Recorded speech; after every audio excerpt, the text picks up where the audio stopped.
Retrouvez Smart Bourse avec eToro, leader mondial des plateformes de trading social.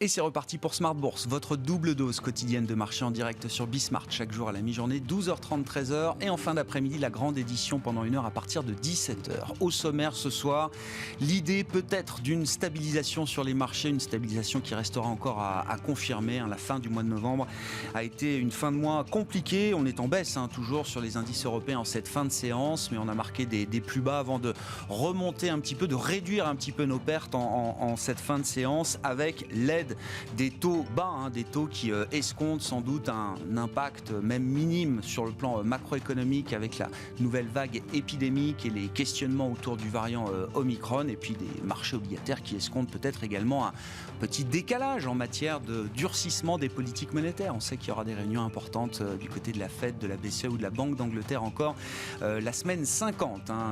14, 15 et 16 décembre seront des journées à enjeu en matière de politique monétaire. De ce point de vue-là, stabilisation à confirmer. On reste quand même sur l'idée d'une baisse qui se prolonge aujourd'hui avec un CAC 40 qui se stabilise au-delà de 6700 points en cette fin de séance. Vous aurez les infos clés dans un instant avec Alix Nguyen.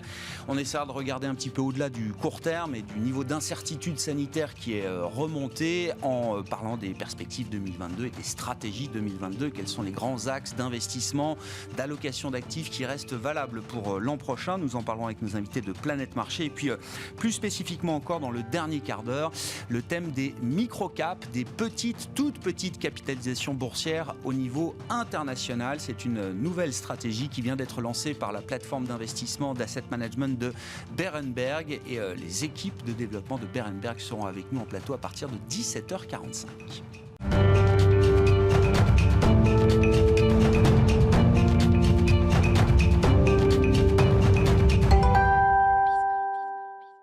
L'idée peut-être d'une stabilisation, même si les indices européens terminent encore cette journée dans le rouge. Les infos clés du jour sur les marchés, c'est avec Alix Nguyen. Si la séance était mal engagée avec un CAC sur des plus bas de 6 semaines, l'indice n'a pas dit son dernier mot dans un marché où la volatilité règne à nouveau, ne sachant plus à quels commentaires se fier quant à l'efficacité des vaccins contre le variant Omicron. Par opposition au patron de Moderna ce matin, le scientifique britannique ayant dirigé les recherches sur le vaccin d'Oxford AstraZeneca contre le coronavirus a pour sa part affirmé qu'un nouveau sérum pourrait être développé très rapidement contre le nouveau variant. Pour ne rien arranger, les investisseurs composent aussi avec, en novembre, une inflation record de 4,9% sur un an dans la zone euro, une donnée qui met à mal le discours de la BCE quant au caractère provisoire de la flambée des prix. Outre-Atlantique, à 16h, débutait l'audition de Jérôme Powell devant la commission bancaire du Sénat. Dans des remarques préliminaires à l'audition, Jérôme Powell s'est dit préoccupé par l'émergence du nouveau variant, estimant qu'elle compromet les deux piliers du mandat de la Réserve fédérale, la stabilité des prix et le plein emploi.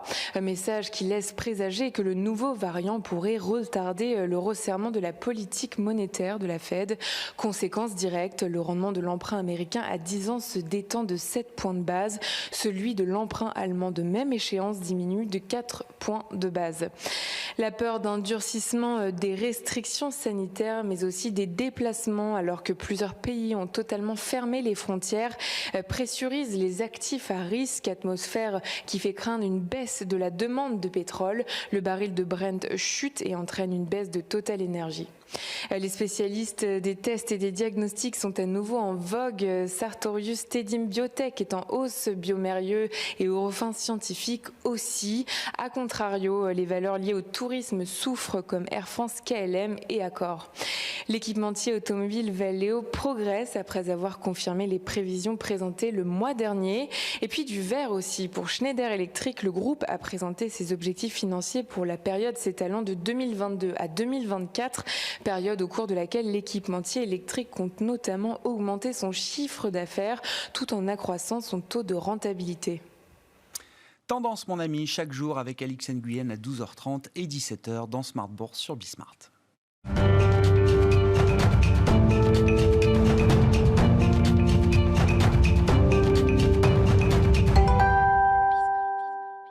3 invités avec nous chaque soir pour décrypter les mouvements de la planète marché. Igor Demac est avec nous ce soir. Bonsoir Igor. Bonsoir Grégoire. Vous êtes dirigeant associé de Vital Épargne. Adrien Dumas nous accompagne également ce soir. Bonsoir Adrien. Bonsoir. Merci d'être là. Vous êtes directeur des investissements de Mandarine Gestion et nous accueillons également Antoine Post. Bonsoir Antoine. Bonsoir. Ravi de vous retrouver. Vous êtes gérant de portefeuille chez Constance Associés. Les enseignements du petit coup de chaud sanitaire avec la séance de sell-off appuyée de vendredi, notamment sur les marchés européens. On notera que Wall Street jusqu'à présent a un peu mieux résisté. Qu'est-ce que cette séquence nous apprend en fin d'année de la fragilité des forces de marché et puis peut-être quelques enseignements aussi sur le plan de la pandémie et de son impact sur l'économie? Antoine. Écoutez, tout d'abord, je pense qu'il y a peut-être eu un peu de surréaction de la part des marchés. On l'a vu vendredi, on était assez surpris chez Constance Associés de l'ampleur de la réaction et des mouvements de marché. Il faut dire qu'à l'heure actuelle, on a assez peu d'informations sur ce nouveau variant. Et donc, il y a plusieurs scénarios qui sont sur la table. Des scénarios qui peuvent faire une différence assez importante, puisque si, comme les premiers signes semblent le montrer, le variant est plutôt, disons, modéré en termes de symptômes, malgré une contagiosité élevée, on pourrait avoir un impact sur l'économie qui serait minime, de l'ordre de 0,25%, donc quasiment inexistant par rapport aux prévisions actuelles. Si d'un autre côté, effectivement, le variant s'avérait être beaucoup plus destructeur et l'équivalent plutôt de ce qu'on a actuellement avec le Delta, là on pourrait voir des prévisions économiques divisées par 2. Mais il ne faut pas oublier aussi que tout ça est à pondérer par les secteurs d'activité. Vous parliez de l'hospitalité, du tourisme notamment, qui seraient bien évidemment plus affectés.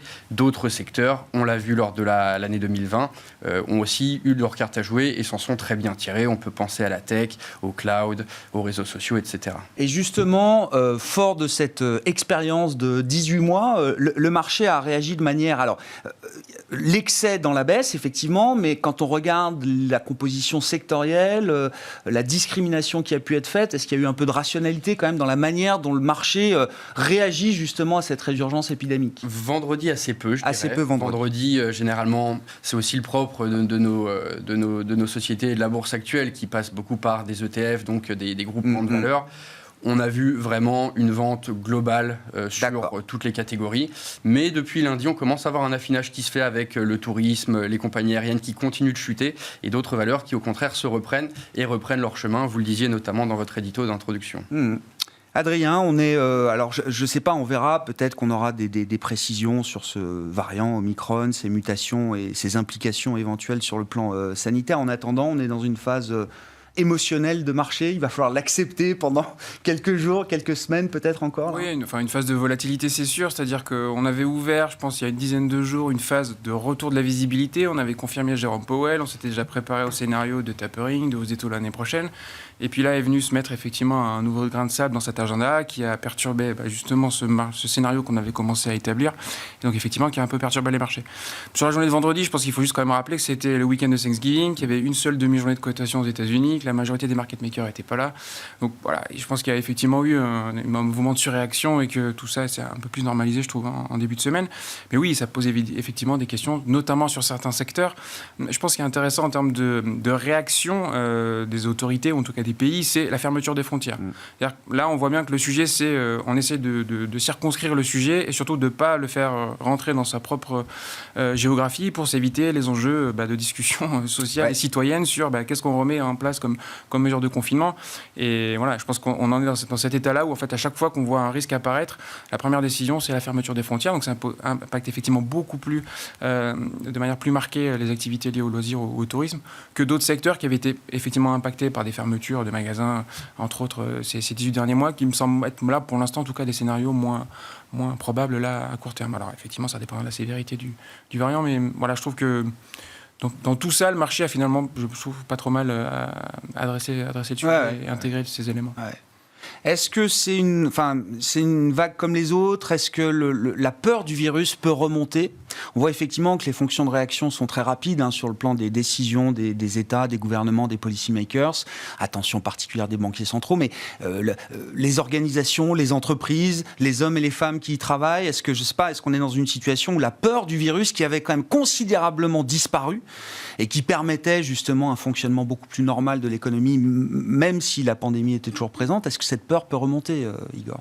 Non, mais on est beaucoup mieux préparé aujourd'hui contre le virus, éventuellement ses variants. On ne peut pas dire que c'est la même peur du virus aujourd'hui qu'en mars 2020. Moi, j'ai plutôt une analyse sur la journée de correction plus mesurée. Je pense que c'est ni exagéré, ni inconstant. Bon, le CAC est toujours un indice un peu plus volatile. Les indices américains ont baissé, mais il faut regarder aussi la tendance précédente qui était exceptionnelle, avec des records battus. Donc, qu'il y ait une respiration dans une journée de liquidité aussi particulière, ça me semble assez logique. Après, on n'avait pas vu ces journées. Ça se coïncide avec, évidemment, ces nouvelles sur le virus. Après, le virus, finalement, ce qu'il faut regarder maintenant, on en parlait au début, c'est sa mortalité, sa contagiosité, c'est important. Mais ce qu'il faut voir, nous, on regarde 2 métriques. C'est le nombre de lits en réanimation, et ça débouche sur un nombre, malheureusement, de morts. Et puis, la couverture vaccinale, boostée, non boostée, 3e, 4e fois.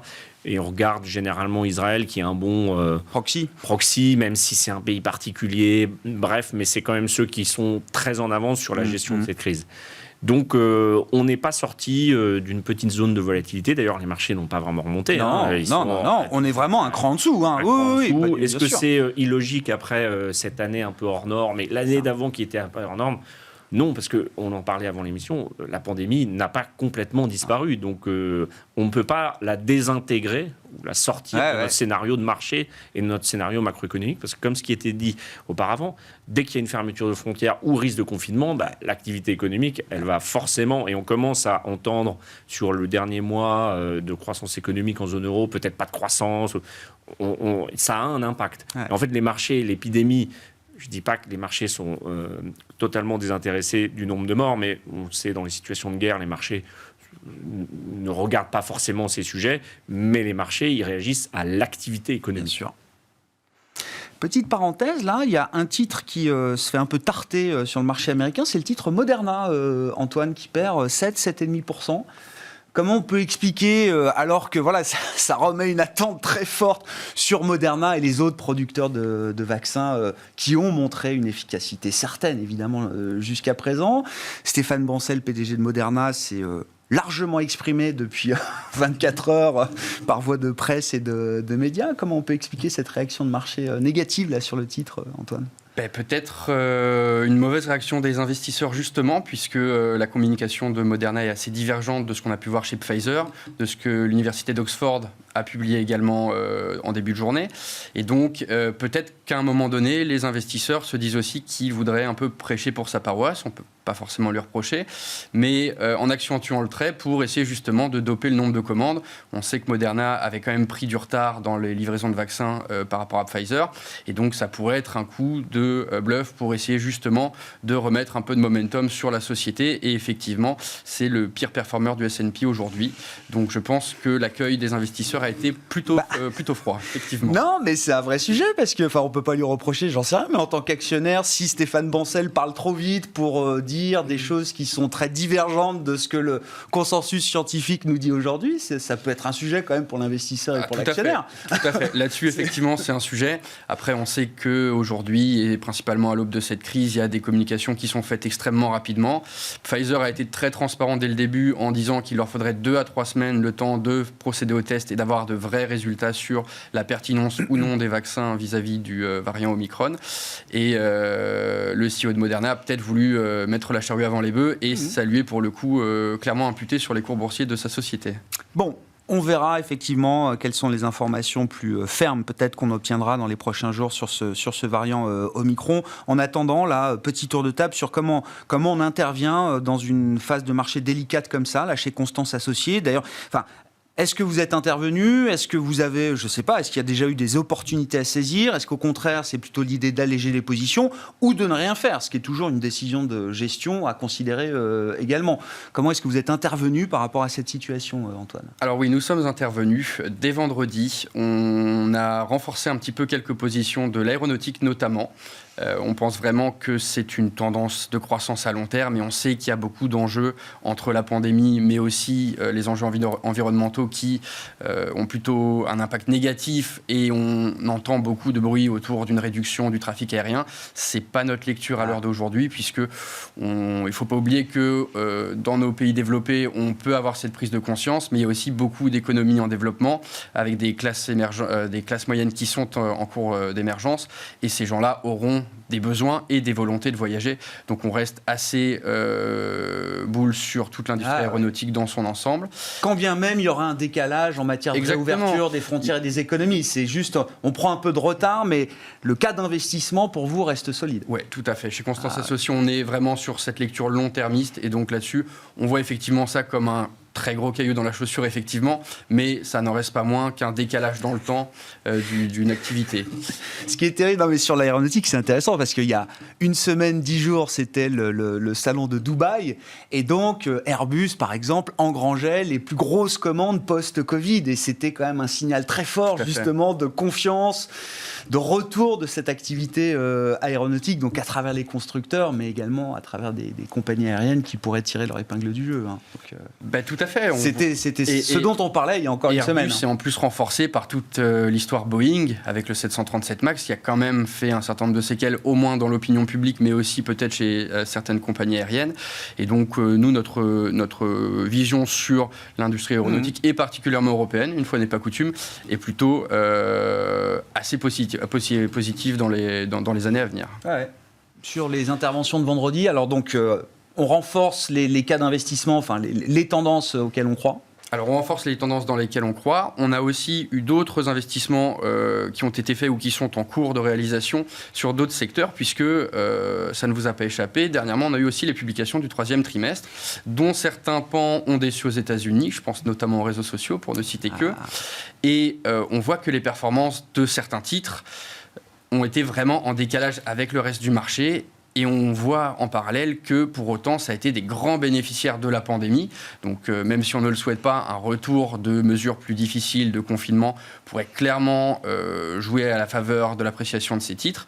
Et d'autre part, on en parlera peut-être plus tard aussi sur d'autres thèmes, mais entre le métaverse, la réalité augmentée, la réalité virtuelle, ce sont là aussi des secteurs qui nous semblent extrêmement porteurs sur le long cours. Ça ne veut pas dire qu'il n'y aura pas de haut et de bas, évidemment, mais globalement, on considère que Apple a fait un cadeau à des investisseurs qui souhaiteraient investir maintenant avec leur amélioration les paramètres qui permettent de piloter, c'est ça, les données, la privacy chez Apple. On a vu que ça avait résulté de manière catastrophique chez ces boîtes, puisque la majeure partie des utilisateurs ne veulent pas être traqués. C'est Snap qui avait un peu sonné l'alerte sur sa publication du 3e trimestre, sur cette idée de Armageddon, c'est ça.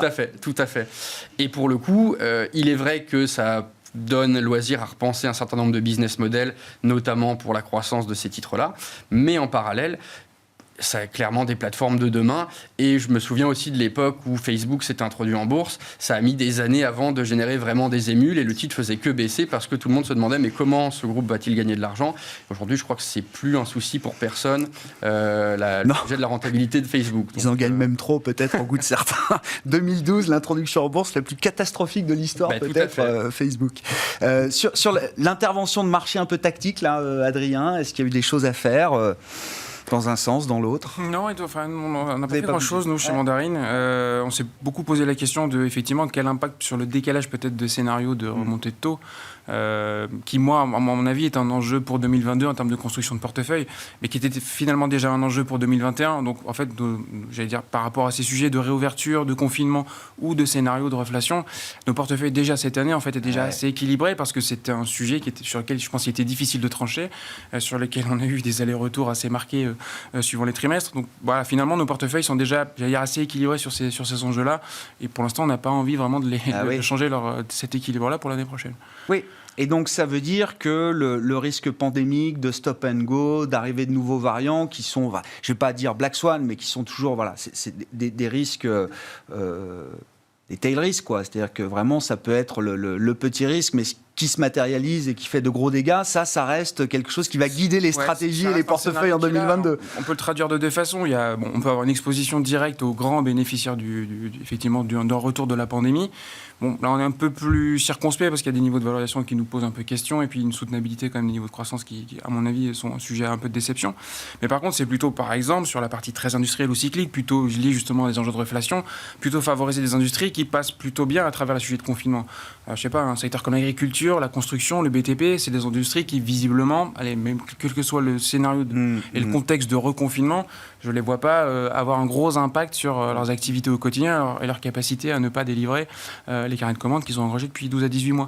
Donc voilà, c'est plus une gestion effectivement du risque de nos expositions industrielles et cycliques, parce qu'effectivement, si ça doit avoir un impact économique, autant essayer de le limiter par rapport à nos expositions cycliques. Mais c'est intéressant parce qu'on a identifié, encore une fois, ces 18 mois d'expérience pandémique ont permis d'identifier des secteurs décorrélés justement de la situation épidémique. Complètement. Moi, je trouve l'agriculture, c'est un sujet très très intéressant. Il n'y a aucun agriculteur qui, pendant ces 24 derniers mois, n'a pas pu travailler. Avec une demande qui est toujours plutôt bien orientée, avec des enjeux d'offre-demande de matières premières qui sont toujours agricoles, qui sont toujours plutôt favorables. Ils ont engrangé depuis 2 ans des bonnes récoltes, donc un pouvoir d'achat important. Donc, si vous avez des équipements agricoles aujourd'hui à vendre, oui, je pense que vous avez un cycle devant vous qui est tout à fait agréable. Donc, et c'est un secteur qui bénéficie plutôt d'un scénario de reflation, puisqu'effectivement, plutôt cyclique et bien adapté aux enjeux de l'inflation. Ouais. Igor, sur les grands enjeux 2022, là, à travers l'expérience Covid. Peut-être pour revenir sur qu'est-ce qu'on pouvait faire le vendredi, moi j'ai l'impression pas grand-chose. On avait désensibilisé certains profils ou portefeuilles d'une dizaine, quinzaine de pourcents aux actions, pas en prévoyant la baisse de Micron, mais tout simplement parce que les performances étaient quand même très bonnes. Et donc ça... Il y avait déjà une logique de prudence avant même l'explosion de la situation. Je dirais tout simplement, après des performances, d'en engranger une partie, de les laisser en cash, fin d'année, des conditions de liquidité qui commencent à devenir assez moyennes, et puis après le 15 décembre, ça ne traite plus sur les marchés. Donc ça, on avait déjà engrangé ce processus. Je suis tout à fait d'accord avec le fait qu'il va falloir s'adapter à un nouveau scénario monétaire en 2022. Bon, là, il y a un petit risque sur le scénario macroéconomique, c'est-à-dire que la grande question, c'est est-ce que ce variant, la reprise de la pandémie, va avoir une influence sur le scénario macro qui se transcrit immédiatement en micro, enfin immédiatement à quelques trimestres près. Donc je dirais que moi, il n'y a pas d'urgence à racheter des choses. On reste sur les actions qu'on sélectionne, toujours confiant. Bon, on va parler de Schneider, mais on peut parler de Vinci, mais même du luxe. En fin d'année, on a vu les problématiques chez Laurent Perrier, de commandes, de champagne qui explosent. Il y a quand même des industries et des produits de consommation qui sont très demandés. Donc je pense qu'effectivement, tactiquement, on reste sur des valeurs qui nous plaisent et qui vont traverser cette nouvelle vague épidémique, mais en termes de pondération action, je ne vois pas trop l'intérêt de remettre beaucoup d'actions d'ici la fin de l'année, début d'année prochaine. Il n'y a plus de résultats, les données macroéconomiques, on les aura très peu d'ici. Il faut avoir, entre guillemets, l'impact du variant pour commencer à se dire, oui, finalement, il n'y aura peut-être pas 4,5% de croissance mondiale, mais 4 ou 3,5. Là, ça change un peu le paradigme, parce que ça fait des bénéfices en moins. Ouais, quand même, hein. Ce qui est même gênant, c'est des niveaux de valorisation qui sont déjà un peu tendus, même avec la correction, et qui se tendraient un peu plus. Ce que sous-entend Jérôme Powell, qui a été le premier, enfin les banquiers centraux ont parlé, évidemment, mais Jérôme Powell témoigne devant le Sénat en ce moment, c'est quand même l'idée que Omicron ou d'autres variants ou une résurgence forte de l'épidémie, c'est évidemment négatif croissance, mais c'est peut-être positif inflation. Et donc, avec une déconstruction des chaînes de valeur ou des perturbations des chaînes de valeur qui restent en place plus longtemps que prévu. Donc ça, c'est un peu l'idée stagflationniste qu'on n'a pas trop envie de tester d'une certaine manière. Mais qui est un discours qu'on entend à peu près à chaque crise. Ouais. À chaque crise, on se dit on va avoir pas de croissance, et puis si l'inflation se réveille. Mais depuis quasiment 20 ans qu'on a des grosses crises, ça ne s'est pas vraiment produit. Non. Mais moi, je vois l'inflation, les problèmes de goulet d'étranglement comme un vrai sujet. Un sujet d'emploi, un sujet d'investissement. Et c'est vrai qu'il y a des entreprises qui vont en bénéficier. Et on verra, mais je trouve que la question macroéconomique reste quand même centrale. Les marchés, c'est des sismographes. Donc là, ils nous ont envoyé une secousse. Et puis, ils peuvent nous envoyer une autre secousse si le variant Omicron, il n'est pas très bien traité par le vaccin. Et puis, s'il y en a un autre, donc ils nous enverront des secousses. Mais le scénario pandémique, ce n'est pas un scénario nouveau. Certains disent que les pandémies, toutes les pandémies humaines, au bout de 3-4 ans, finalement, disparaissent ou sont plus ou moins Il y a un intégrées. cycle, quoi. Voilà, il y a un cycle. Bon, je ne suis pas épidémiologiste, donc je ne peux pas infirmer, confirmer. Mais ce n'est pas un risque nouveau. En revanche, il va y avoir des petites piqûres de rappel, pour ne pas faire de mauvais jeu de mots, des marchés sur chaque fois qu'il va y avoir une communication plus ou moins positive ou négative sur les systèmes hospitaliers qui sont en surcharge, le traitement par le vaccin, etc. Et quand vous dites il va falloir intégrer un nouveau régime monétaire l'an prochain, à quoi vous pensez ? Non, on s'était préparé. Ah, finalement, c'était d'accord. Ça, c'était avant vendredi, c'était alors, avant. d'accord. Donc, si maintenant il y en a un nouveau, il faudra se préparer, mais ça ne sera pas forcément favorable aux actifs risqués, parce que, à force de baisser, de monter, de dire qu'on va monter, de baisser, là, je crois qu'on est quand même rentré dans une phase où les investisseurs regardent les bénéfices des entreprises. C'est terminé la phase de recovery après le grand crack. Là, on va vraiment avoir le test grandeur nature. Régime de croisière, quoi. Disons qu'on a une vraie problématique d'activité économique qui peut être contrainte. Et comment ça se transcrit et quel est le prix ? Évidemment, si on baisse les taux, on va se donner un petit peu plus de latitude pour la valorisation. Mais la valorisation, ça supporte assez mal les révisions drastiques ou fortes de baisse de bénéfices. Tiens, gardez la parole, Igor, et puis Adrien, sur le sujet Schneider, alors qui semble traverser très bien cette journée et cette année 2021. Le titre doit être au plus haut historique. C'est ça, plus de 3% de hausse aujourd'hui, avec la présentation des objectifs moyen terme 2022-2024, avec la journée investisseur qui va avec, qui a emballé visiblement les investisseurs qui ont pu suivre la conf de Schneider. Qu'est-ce qui vous intéresse dans le cas d'investissement Schneider Electric, En fait, c'est un domaine d'activité, c'est un peu nos GAFA. En fait, ces valeurs Schneider. Alors, je prends deux exemples. On n'a pas beaucoup de technologie en Europe. Il y a en gros les semis, STM, Infineon. Et puis, il y a les sociétés un peu qui sont dans le B2B, dans l'industrie, la chaîne industrielle. Et Schneider en fait partie. Donc là, on est dans une triptyque avec efficience énergétique, automation, croissance en Asie, parce que c'est quand même une valeur qui est très exposée hors Europe, même si sa base est en Europe. Vous vous souvenez, c'est un des premiers managements qui est parti en Hong Kong, Jean-Pascal Tricoire. Et puis, c'est très bien géré. Je regardais la séquence de résultats. C'est vrai que pendant un certain temps, c'est une société qui a eu du mal à faire progresser sa marge opérationnelle. Et puis là, on voit qu'elle progresse tous les ans, qu'il y a encore de la marge, quelques dizaines de points de base sur les 2-3 prochaines années. Il y a de la croissance, pas trop, mais c'est très solide, c'est pas endetté. C'est pas très bon marché, il faut reconnaître. Mais il faut aussi dire que le travail est très bien fait. Je veux dire, quand il n'y a pas de dette au bilan, que vous avez 15, 16, 17% de marge opérationnelle, des croissances organiques de chiffre d'affaires entre 5 et 8%, on ne va pas reprocher à une société de faire une croissance de bénéfices qu'on surpaye un peu, parce que c'est vrai qu'aujourd'hui, ils sont bien positionnés et ils ont arrêté de faire trop d'acquisitions un peu trop dilutives. Et dans l'idée où la marée monétaire, budgétaire se retirerait un petit peu l'an prochain, c'est le genre de valeur qui a des atouts justement à faire valoir pour le niveau de valorisation, surperformer. Le niveau de valorisation n'en est pas un, clairement. Non. En revanche, mais bon, on voit que tout ce qui est cher est toujours plus cher, généralement. Mais la croissance des agrégats opérationnels, c'est la clé. Alors, on peut avoir un niveau de valorisation peut-être un peu moins favorable, mais il ne faut pas oublier que si les taux montent, les sociétés qui ont de la trésorerie, c'est bon pour elles aussi, parce qu'il y a beaucoup de trésorerie inemployée chez les très très grandes sociétés qui sont plus riches que des États aujourd'hui. Adrien, force et faiblesse du cas d'investissement Schneider après l'Investor Day du jour. Moi j'aime bien la phrase c'est nos GAFAM.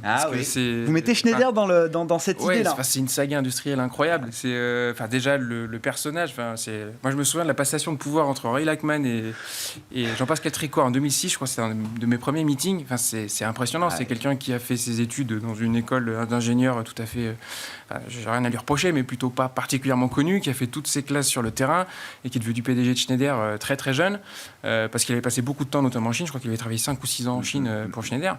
Et c'est une histoire de transformation d'entreprise qui est incroyable en termes d'acquisition, d'expansion géographique, de montée des logiciels au sein de ces métiers-là. C'est vrai que c'est très impressionnant. Oui, l'histoire de Schneider aujourd'hui, alors évidemment, elle a été portée par Henri Lachmann, grand patron de Schneider jusqu'en 2006, j'avais plus la date en tête, mais c'est au moment de la transmission déjà que le nouveau Schneider, l'embryon du nouveau Schneider est présent. Prend ses racines parce qu'il y a des décisions de cession d'actifs. Il y a déjà en 2006-2007, je me souviens très bien des présentations très vertes où l'enjeu climatique, enfin du moins environnemental, est déjà bien matérialisé avec la volonté de développer des produits qui répondent pas mal à ces sujets-là.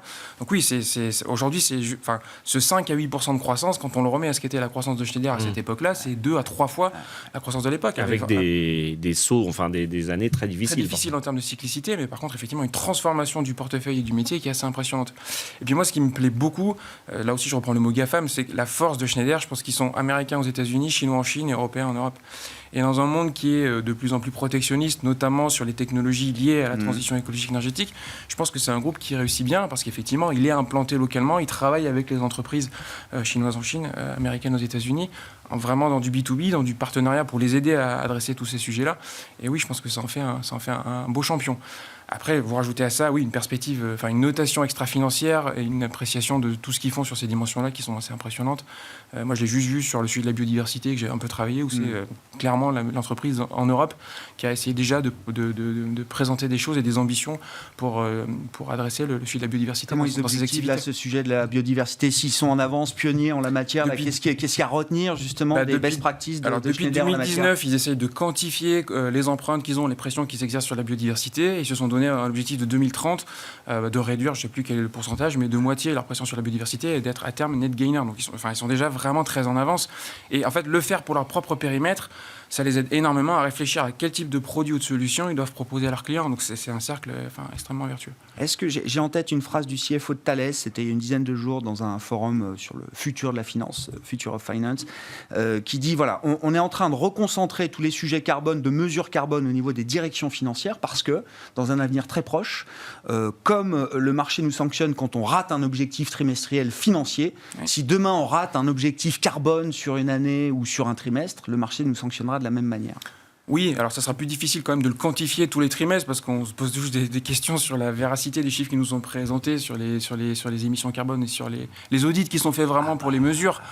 Mais oui, c'est évident. Les mauvaises pratiques vont être très sanctionnées. Voilà, ça c'est sûr. Et de toute façon, on le voit dans les marchés. Il y a une vraie dichotomie progressive entre les entreprises qui délivrent aussi sur leur trajectoire et sur leur stratégie climatique environnementale de celles qui ne le font pas. Donc oui, c'est certainement un des sujets clés. Moi, ça m'étonne de dire que c'est pas encore aujourd'hui au sein des directions financières parce qu'il y a beaucoup d'entreprises. Aujourd'hui, on leur pose déjà la question de qu'est-ce que vous mettez comme scénario de prix CO2 dans vos prochains investissements. Parce qu'il faut prendre en compte le coût de la pollution et que la rentabilité que vous estimez de votre actif dans 3-4 ans, elle devra prendre en compte le coût de la pollution. Enfin, il dit qu'il passe 90% de son temps sur le carbone, le CFO de Thales. Voilà, c'est étonnant. L'essentiel de son temps est consacré au carbone aujourd'hui. Tiens, sur les sujets micro, Antoine, alors je sais pas, je notais, Constance Associée, vous avez un focus très américain évidemment. Moi, une nouvelle que j'ai trouvée intéressante, c'est le PDG de Microsoft, Satya Nadella, qui, alors lui, s'allège, et pas qu'un peu, puisqu'il vend la moitié de sa position au capital de Microsoft. Il a vendu, alors j'ai noté, 840 000 actions quasiment pour un total de 285 millions de dollars. C'est la plus grosse cession d'une participation pour Satya Nadella en tant que PDG de Microsoft.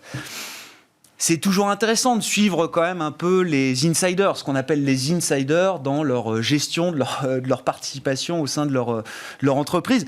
Bon, je sais pas, est-ce qu'il y a quelque chose est-ce que c'est un signal négatif qui est envoyé de ce point de vue-là par le PDG de Microsoft ou pas forcément ? Alors, un signal négatif, non, s'agissant de Microsoft. Pour le coup, là, il y a une petite subtilité qui est que l'État de Washington va introduire une taxe sur les gains de capitaux long terme à partir de janvier 2022, et cette taxe sera de 7%. Et donc, je pense que M. Nadella a souhaité peut-être offrir à ses proches de belles vacances de fin d'année en procédant à une cession. Mais effectivement, vous soulevez un sujet qui est quand même très important. Ce sont ces fameuses ventes d'insiders qui sont révélées sur le tard. Bon, Elon Musk avait pris tout le monde de court en l'annonçant sur Twitter par le biais d'un sondage, mais effectivement, ça peut poser des questions par moment sur, est-ce que le CEO, est-ce que le dirigeant sent le vent tourner pour sa société ? S'agissant de Microsoft, encore une fois, là, je ne pense pas. Ils sont très bien installés. Toutes les divisions sont plutôt vraiment efficaces et arrivent à croître au-delà des attentes. Donc là, je pense que vraiment, il y a un timing de fiscalité qui rentre en compte. Mais c'est vrai que sur d'autres dossiers, ça peut être un cas intéressant intéressant à observer. On voit d'ailleurs certains titres perdre beaucoup quand on a la divulgation 1 ou 3 mois plus tard des ventes d'actions par leurs dirigeants. Mais vous dites, le Microsoft, d'une certaine manière, est plus fort. L'entreprise, le cas d'investissement Microsoft est plus fort que la gestion par le CEO de sa participation au capital. Alors là, totalement, puisque ça a été annoncé lundi, et lundi, Microsoft prenait 3%, si je ne dis pas de bêtises. Ouais. Avec les achats d'actions sont presque Igor. plus intéressants de la part de dirigeants que les ventes. Même si théoriquement ça ne devrait pas, mais quand un dirigeant rachète vraiment, ça donne peut-être plus envie à un investisseur d'acheter. La vente, ça passe parfois justement par des considérations fiscales et ça tombe au milieu d'une journée où il y a d'autres sujets, etc. Bon, sur la fin d'année, je ne sais pas, vous m'avez dit, Igor, il faut qu'on parle de Noël. Oui, Non parce que cette année, c'est le 24 décembre, donc, Oui. ou le 25, ça dépend des familles. Non, mais- Non, mais je dis ça parce que c'est vrai que la période de Noël, pour pas mal d'industries, c'est quand même un très gros mois. On parle du retail, discrétionnaire ou pas. Bah, c'est Donc, intéressant parce que là, on a déjà les petits chiffres Black Friday, Cyber Ouais. Monday, qui sont alors un peu en dessous quand même de Voilà, l'année donc- précédente, de l'année 2019 Voilà, donc, même. c'est quand même, pour moi, c'est un peu le seul chiffre à se mettre sous la dent Ouais. sur ce mois, savoir si les achats de Noël vont plus que donner une tendance de consommation, mais refléter un sentiment de confiance chez le consommateur. On est dans des économies qui sont complètement conduites par le comportement du consommateur. Hein. Ouais. Donc c'est lui qui décide et c'est pour ça que c'est intéressant de déjà voir, parce que le Black Friday, Cyber Monday, c'est quand même des achats de Noël. Hein. Ah bah oui, bien sûr. En grande partie. Ouais. Donc on voit bien que peut-être l'environnement est un peu plus négatif aujourd'hui avec ces variants et que les ménages feront un peu moins. Donc tout ça, c'est des bénéfices en moins. À la fin, un marché action, ça observe la création de valeur qui vient de la macro, qui vient de la démographie. Quand on empêche les gens de bouger ou d'acheter, forcément, à un moment ou à un autre, ça se verra dans les bénéfices. Donc c'est pour ça que nous, on se dit, il n'y a pas d'urgence à acheter le marché, parce qu'on va voir comment cette fin d'année se déroule. Et puis, les questions monétaires vont se poser à l'aune de, justement, ces petits soucis macroéconomiques. Et Jérôme Powell l'a déjà un petit peu soufflé sur les marchés. Oui, il gère ses options, parce qu'effectivement, en fonction de l'évolution de la situation, les conversations de Banque centrale en fin d'année pourraient être un peu plus compliquées que prévu. Déjà que les discussions n'étaient pas faciles avec, on a vu 6% d'inflation en Allemagne, 4,9% en zone euro. Temporaire, mais qui dure. Oui, qui dure pour des facteurs transitoires. Pour des questions de supply side notamment. Je voulais terminer avec l'idée du métaverse parce que alors ça devait être quand même l'événement demain sur les marchés, le ticker Facebook, c'est-à-dire le code boursier de Facebook, FB aujourd'hui sur le Nasdaq, devait devenir Meta, le nouveau nom donc du groupe Facebook, qui englobera demain la plateforme Facebook. Alors, pour une raison que j'ai pas encore bien compris, le changement de code de ticker est reporté à 2022. Ça nous empêche pas de s'interroger quand même sur l'avenir du métaverse. Est-ce que c'est un nouveau thème de marché, un nouveau champ d'investissement? Est-ce que c'est aussi nouveau que ce qu'on nous présente aujourd'hui? Adrien? Non, moi je trouve que Facebook veut nous faire croire que c'est un sujet aussi nouveau. Je suis mais désolé le fait de mettre un nom, c'est quand même, ça marque une date dans l'idée de la. Mais là, ça faisait un peu nom de variant, Meta. La réalité Peut-être que virtuelle, c'était pas etc. le bon Je moment. comprends Alors, que ça il y a existe, ça, mais on met un nom dessus pour la première fois. Oui, complètement. Mais je suis désolé pour le jeu de mots, mais c'est aussi un peu de la controverse à la métaverse. C'est-à-dire que Facebook, depuis 1 an et demi, est quand même sous le radar du régulateur, du sujet de maîtrise des informations, des données propriétaires. Voilà, il y a un enjeu quand même autour de Facebook qui est quand même assez important de ce point de vue-là. Donc oui, j'allais dire mettre le focus et jeter les lumières sur un sujet peut-être effectivement plus d'avenir intéressant avec un potentiel de croissance intéressant. Je trouve ça malin, intelligent, mais je ne pense pas que ça effectivement crée là demain un marché gigantesque en termes de potentiel d'investissement. D'ailleurs, il y a quelques grands brokers sur le marché qui ont commencé à faire des analyses pour trouver le nombre de valeurs qui sont exposées à la thématique des métaverses. Ouais. Bon, on va dire que le panier n'est pas très très large pour l'instant. On a même fini par sortir Essilor en Europe en disant que peut-être qu'un jour, avec avec des technologies liées à leur technologie du VR, ils pourraient participer à la réalité virtuelle. Voilà. Donc, bon, voilà, moi je trouve que c'est assez conceptuel aujourd'hui. Je comprends les enjeux, la réalité virtuelle, l'intelligence artificielle, tout ça sont effectivement des technologies qui sont tout à fait intéressantes. Mais de là en faire aujourd'hui un marché visible avec des acteurs implantés, avec une visibilité sur la croissance, j'ai encore des doutes. Mais voilà, c'est trop embryonnaire, c'est trop conceptuel, comme vous dites, à ce stade pour vous. Facebook me montrera le contraire, mais certainement. Mais voilà, je vais le dire autrement. Oui, si on voyait les équipes de recherche de Google, les équipes de recherche de Facebook, effectivement, les équipes de recherche de Microsoft considéraient que c'était un sujet d'avenir et investir fortement, là, peut-être qu'on verrait effectivement quelque chose de plus important. Enfin, moi, je le dis souvent, je préférais que ces grands groupes américains réfléchissent à leur contribution climatique, environnementale, et essayer de développer des technologies ou des solutions sur ces sujets-là. Ils sont les plus grands exploitants de data centers au monde. Ils sont extrêmement polluants. Heureusement que Schneider vient leur proposer des solutions pour dépolluer leur. Mais vous leur dites quoi alors? Arrêtez d'innover, arrêtez de viser la Lune. J'ai pas 5% arrêtez de viser la Lune. Bah attends, c'est ce qui a fait tout l'intérêt de ces groupes, de leur puissance financière, d'un coup de l'erreur qui était ridicule et qui leur permet d'aller sur la Lune, quoi. Oui, nul. Non, mais je suis d'accord. D'aller sur la Lune. Vous me cassez quelque chose. Non, mais je vais pas casser la volonté d'innover. C'est évidemment. Tout pour le climat, bien sûr. Évidemment qu'il faut pas. Enfin, voilà, je trouve qu'on caricature souvent Elon Musk. Enfin, Elon Musk, je trouve qu'en termes d'apport sur ces sujets environnementaux climatiques, il a une vision qui me semble plus vertueuse que ce que portent d'autres grands groupes américains, notamment la technologie. C'est ma vision personnelle. Voilà, mais je trouve que c'est un sujet qui est intéressant et je suis intéressé de voir quelle sera la réaction des actionnaires de Facebook et des autres actionnaires de grands groupes à qui, pendant très longtemps, on a demandé de faire du buyback. J'ai l'impression que depuis 2-3 ans, c'est un peu moins l'impression. Il y a moins d'activistes, en tout cas, qui mettent la pression à ces grands groupes pour faire du buyback. Et pourtant, c'est ce qu'ils font le plus. Continuent à faire. Oui, c'est ça. Mais bon, ça veut dire qu'ils ont peut-être d'autres choses à faire en termes d'innovation. Voilà, bon. Igor ? C'est difficile de ne pas penser au métaverse quand on voit qu'une grande partie de la population vit virtuellement à travers ses comptes Instagram, Snapchat, Facebook. Je ne sais pas si vous avez vu, mais il y a un informaticien canadien l'été dernier qui a fait un deadbot, un chatbot de sa compagne qui était décédée et qui l'a fait vivre et qui l'avait paramétré pendant quelques semaines, ce qui montre bien que l'être humain va aller tester en fait la réalité virtuelle augmentée ou la réalité irréelle, pour prendre un mot un peu tiré par les cheveux. Mais bon, boursièrement, c'est difficile de dire ce que ça va donner. C'est vrai qu'aujourd'hui, comme à une époque, la génétique, l'être humain va aller chercher.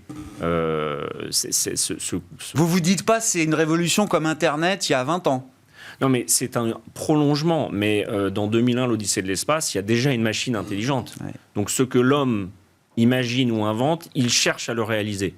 Donc aujourd'hui, on est dans les phases de test. C'est Facebook qui, effectivement, n'a pas de considération de climat, mais est plutôt dans un schéma de pensée transhumaniste, enfin, tous ces thèmes-là, qui sont des thèmes qui sont des thèmes, heureusement ou malheureusement, mais tout à fait modernes de nos sociétés. Bon, sur le métaverse, alors effectivement, il faudra peut-être d'abord avoir traité la question du climat pour qu'on puisse tous profiter pleinement du métaverse dans les décennies à venir. Sinon, on sera tous virtuels. Mais voilà, c'est ça. Il y a quand même une hiérarchie des priorités de ce point de vue-là. Mais qu'est-ce que vous en dites, Antoine ? Alors, le métaverse, nous, on pense que c'est un terme fourre-tout. Et c'est ça qui induit une certaine confusion. Et je partage l'avis de mes confrères sur le fait qu'aujourd'hui, on voit peu d'applications concrètes sur un métaverse qui serait quelque part un décuplement dans un univers virtuel où on aurait tous des avatars, etc. Pour autant, et là je pense qu'on a une nuance assez importante, c'est que nous on croit beaucoup sur toutes les technologies de réalité augmentée, de réalité virtuelle, qui vont avoir des applications massives dans des secteurs qu'on ne soupçonnerait pas. Alors ça va du retail où sur Snapchat vous pouvez essayer vos chaussures à l'avance ou vos lunettes de soleil, mais ça c'est anecdotique et c'est même gadget. Mais pour autant, je pense par exemple au monde de l'immobilier où vous avez beaucoup de sociétés aujourd'hui, elles travaillent sur ce qu'on appelle des computer design, donc c'est-à-dire des logiciels de design d'immeubles. Et aujourd'hui, vous pouvez faire un jumeau virtuel pour aller confronter en temps réel la construction de votre immeuble avec ce qui avait été fait sur plan. C'est pas ce que fait Dassault Systèmes depuis déjà un moment. Dassault Systèmes le fait sur le côté design. Ouais. Vous pouvez ensuite aller avoir les mesures de cote et pouvoir comparer que ce que votre promoteur est en train de fabriquer est bien conforme à ce qu'on vous a conçu sur votre logiciel Dassault. Vous avez aussi tout ce sujet sur les assurances immobilières notamment, où demain, vous pourriez avoir Aujourd'hui, vous avez un dégât des eaux, vous appelez. Si ça n'atteint pas la valeur de franchise, on vous rembourse. Demain, on peut directement, via une virtualisation de votre caméra d'iPhone ou de téléphone, vérifier ce qu'il en est et attester avec beaucoup plus de pertinence du diagnostic et des remboursements à donner ou non. Et ça, c'est une des thématiques, mais on les retrouve sur les infrastructures, à savoir, vous avez typiquement, prenons l'exemple du gazoduc qui traverse l'Europe entre la Russie et l'Allemagne. Vous avez certaines régions très peu peuplées. Si vous avez une panne demain ou un sujet, vous pouvez aller voir virtuellement ce qu'il en est pour ensuite envoyer directement les bonnes équipes sur place pour le réparer. Et donc, il y a beaucoup de potentiel, que ce soit les visites d'appartements virtuels. Enfin voilà, vous avez plein de champs d'application qui peuvent se faire sur toutes ces réalités augmentées. Alors, je ne suis pas en train de parler de valorisation et il est clair qu'aujourd'hui, les niveaux de valo sont extrêmement élevés. Pour autant, il y a un véritable potentiel d'application qui peut se faire, que ce soit sur les infrastructures, sur le construction, sur le retail, et ça on en parlait. Et évidemment, les cas d'école, ça va être les films, les jeux vidéo, tout ce qui est univers virtuel déjà, où là, bien évidemment, c'est un pas en avant encore. Et Facebook un pas supplémentaire par rapport à... Ouais, c'est ça. Notamment. Ouais. Bon, on s'arrêtera sur le métaverse pour conclure cette discussion de marché avec vous trois. Merci beaucoup d'avoir été les invités de Planète Marché ce soir. Antoine Post, gérant de portefeuille chez Constance Associés. Adrien Dumas, directeur des investissements de Mandarine Gestion. Et Igor Demac, dirigeant associé de Vital Épargne.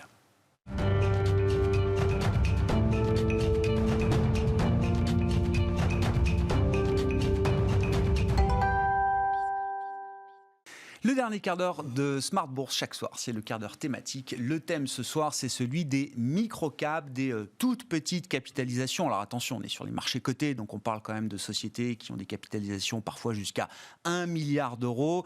Le thème, c'est celui donc de ces micro-caps internationales avec une nouvelle stratégie innovante en la matière qui a été lancée récemment par les équipes de gestion de Berenberg.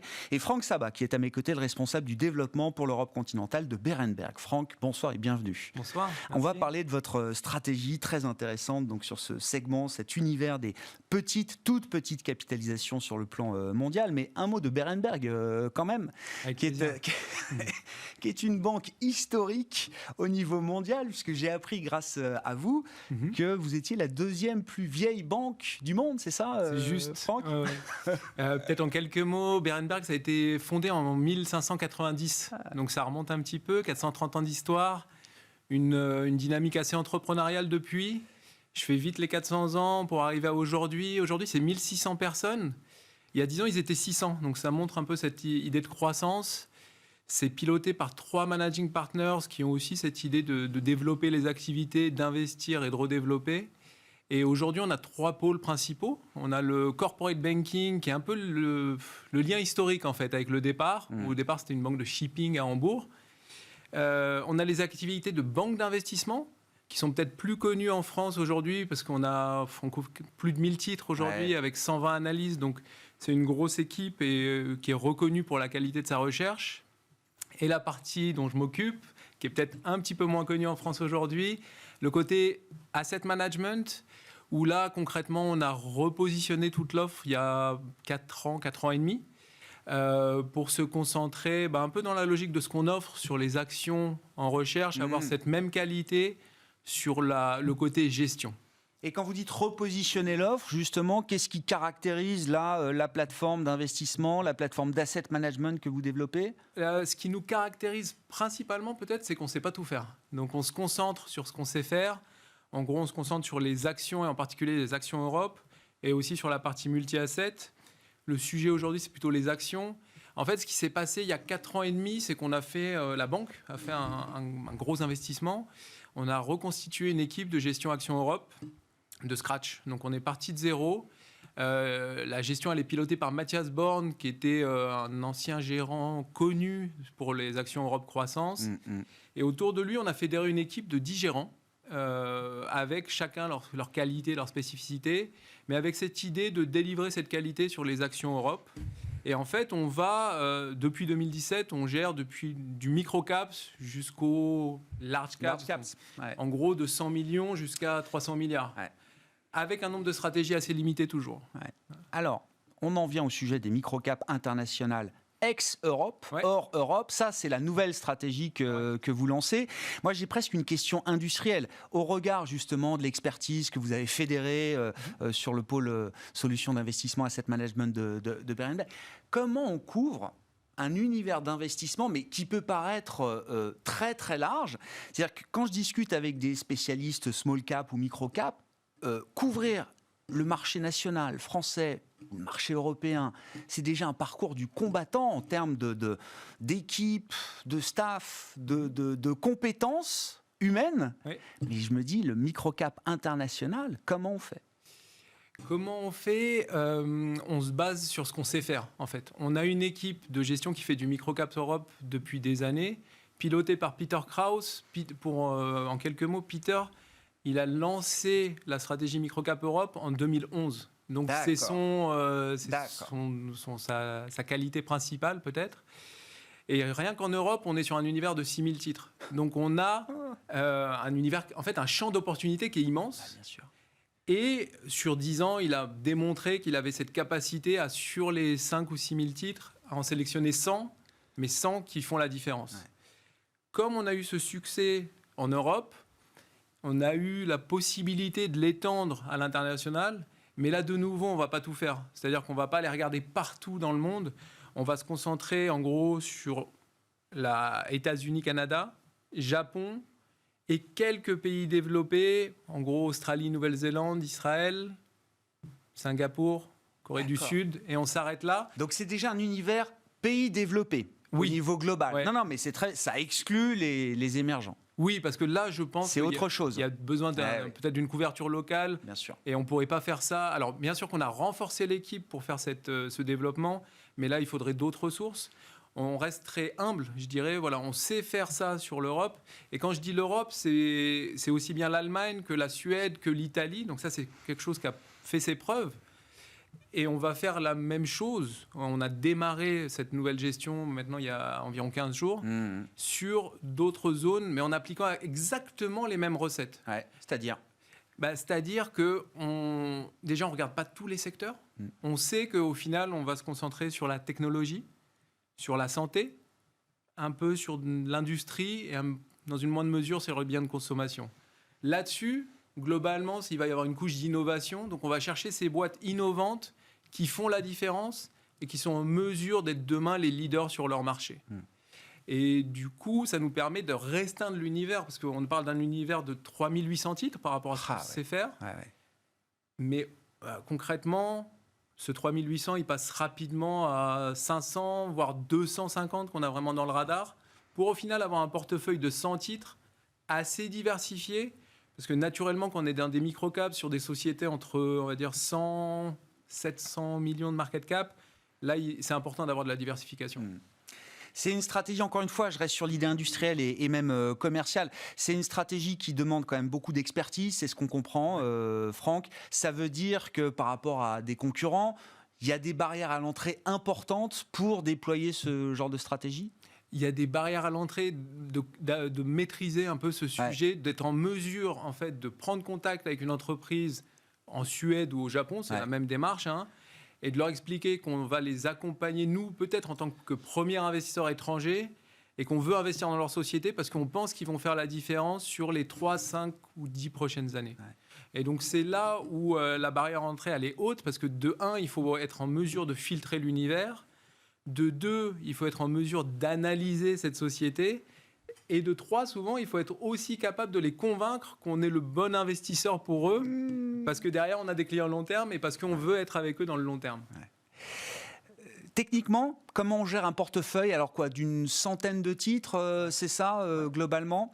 Comment on gère un portefeuille comme ça, avec des capis, donc j'ai vu, qui vont de 100 à 700 millions jusqu'à 1 milliard au moment de la construction de la position. Comment on gère, encore une fois, techniquement, ce genre de portefeuille, avec les questions notamment d'emprise, de liquidité, qu'on retrouve très souvent dans cet univers des small, voire des microcaps? Oui, c'est une bonne question. C'est la question peut-être clé. Parce qu'au final, ces microcaps... Alors, on est sur un fonds qui est liquidité quotidienne. On a de la liquidité. Mais il faut être réaliste. Une boîte qui fait 100 ou 200 millions de market cap, ça n'a rien à voir avec une liquidité pour une boîte qui fait 5 ou 10 milliards de market cap. Donc l'idée, comment on le fait, de nouveau, là, ça va être l'expertise.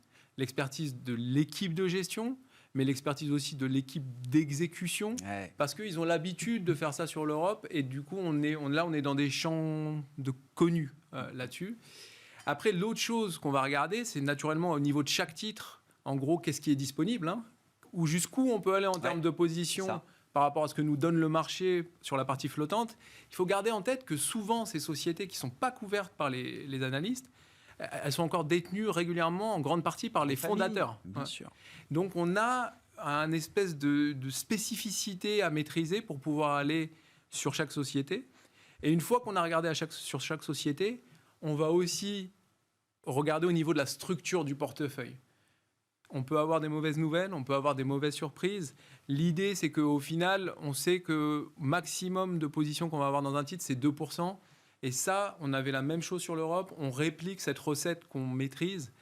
Et du coup, on veut rester raisonnable. Alors même si nos gérants ont des très fortes convictions, ils restent très raisonnables. Gérer les pondérations, effectivement, ça c'est quelque chose de très très important dans un portefeuille comme ça de micro-cap avec une centaine de positions de lignes.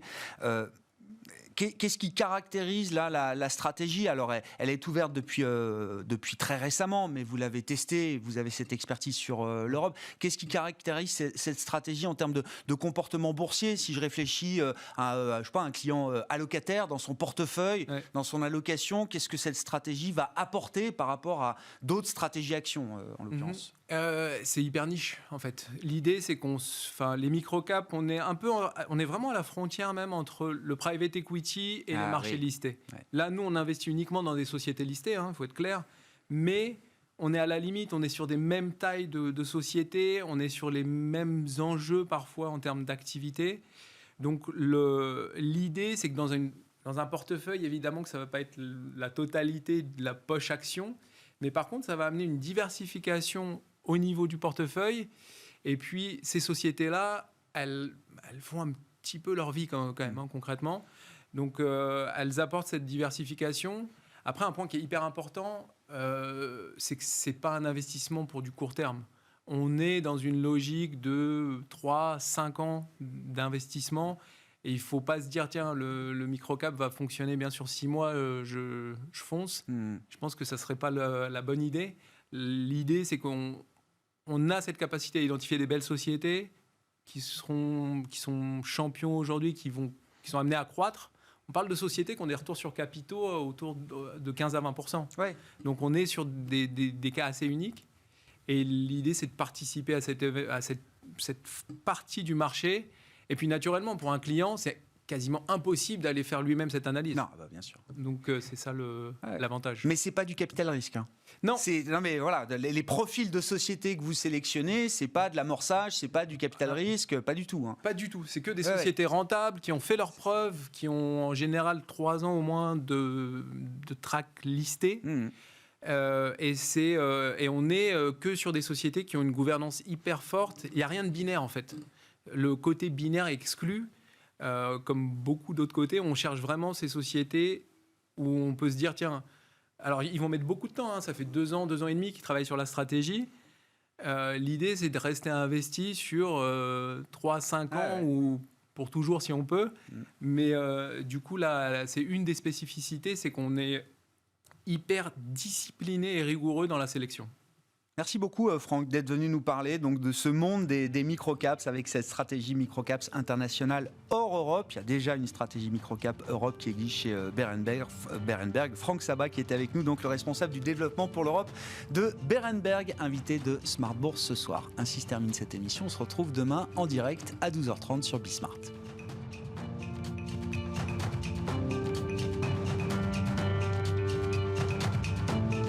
C'était Smart Bourse avec eToro, leader mondial des plateformes de trading social.